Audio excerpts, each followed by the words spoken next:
But how is everybody doing tonight? Yeah, really good. Okay, you guys want to hear a funny story about bears? Yeah, of course you do. People fucking love bears. Do you love bears? Yeah, see, that's a yes. He loves bears. So I'm originally from Alaska. Yeah, that's right. Yep, that's good. Not even a clap from you guys, huh? On Alaska. That's good. I didn't ask you to draw the fucking state bird, okay? It's just a ptarmigan, by the way, in case you're interested. So growing up in Alaska, my family used to operate a B&B, and it's a traditional B&B, not like an Airbnb. I don't like Airbnbs. I feel like they take the personality out of staying at someone's house. You know, I feel like Airbnb is almost the equivalent of Tinder in the accommodation scene. You see what I'm saying? Like you swipe through a few profiles, you know, swipe right on one, maybe you spend the night. But in the morning, there's no conversation, no breakfast. It's just check out remotely. In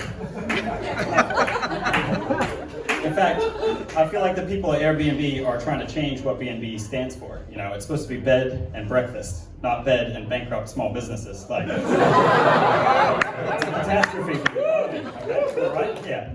So our B&B was not like this. We had beds, we had breakfasts, we also had bears.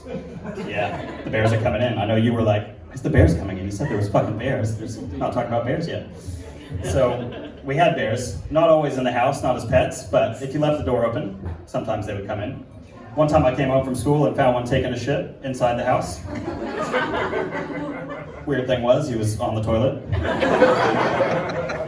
It was only later that I found out it was my Uncle Jim who'd gotten stoned and put on his bear pelt and accidentally stumbled into the wrong house.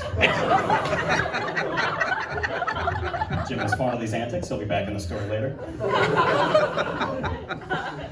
So guests from all over the world would come around to hike the scenic trails and see the famous bears, but we had to give them some form of protection because bears are often territorial and often hungry, and if one too many unsuspecting hikers goes missing, the bears start to also associate our house with breakfast. So we had to give them some sort of protection so they didn't get eaten. And what we would give them is what's called bear spray.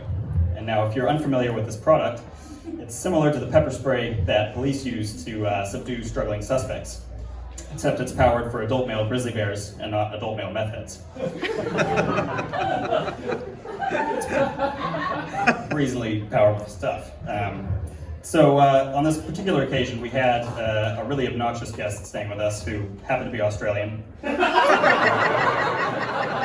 That was the biggest laugh. You guys are So this guy's name was Marcus, and I think he thought he was a descendant of Crocodile Dundee because he would walk around the house going, mate, the size of the crocs back home, can't wait to tangle with one of your fucking teddy bears, mate. The crocs are way more dangerous. And I would say to that, g'day, mate, because that's the only Australian I know.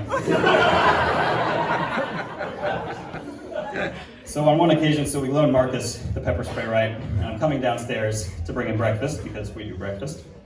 And I open the door and I hear a yell followed by a bunch of coughing.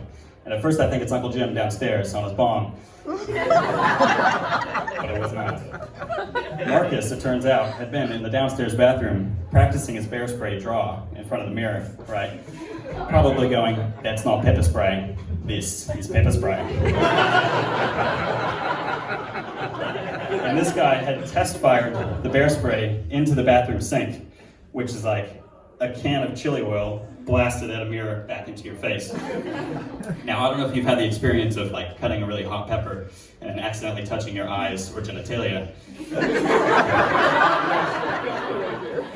It was similar to that, except this time it's like getting fucked by the pepper and then it comes in your face.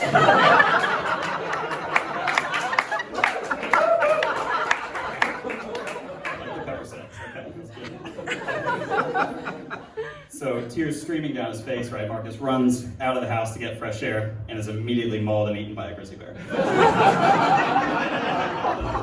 Turns out they also like chili with their breakfast. So I tell that story to some New Zealanders and they'll go, "Now Liam, it sounds like you and your family are fucking hillbillies. Did you also vote for Donald Trump?" Now, if that attempt at a Kiwi accent was offensive in any way, now you know how I feel when I'm asked that question. I did not vote for Donald Trump. I don't like Donald Trump. But let's be fair, I think we all miss him a little bit, right? Right? I mean, things are so functional now, it's like a little boring, you know? Following Trump's antics was like watching Keeping Up with the Kardashians, but with more sinister consequences.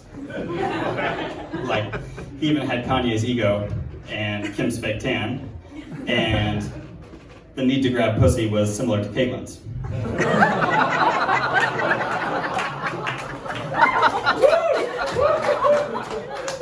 That wasn't offensive.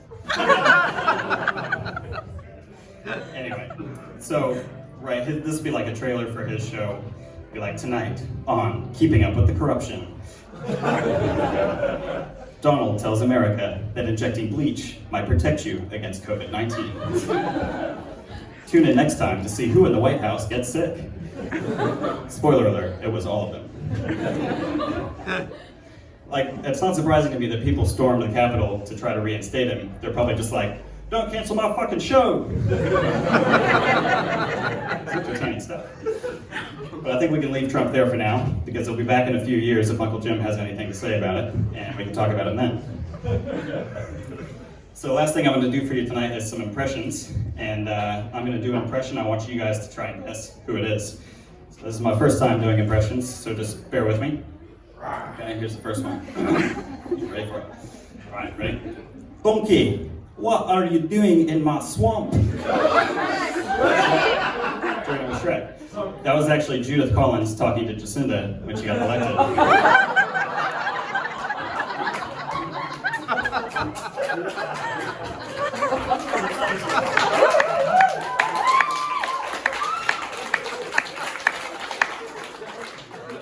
Sorry, I get my ogres confused.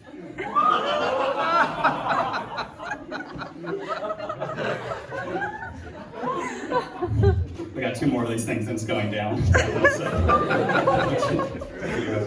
All right, here's the next one. Ready? My precious. He's taking away my precious. Who's that? Smeagol, right? No, that was every comedian in this room when the cannabis referendum nearly passed.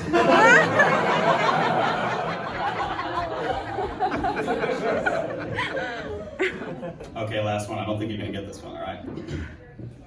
No way, not if you ever want me to put another finger up your ass.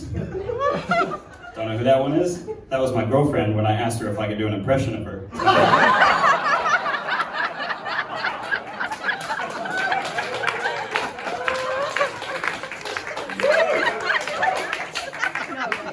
You know, the shitty thing about that joke is she brought her parents to the show tonight. So it's going to be a long car trip home. Thanks a lot, everybody.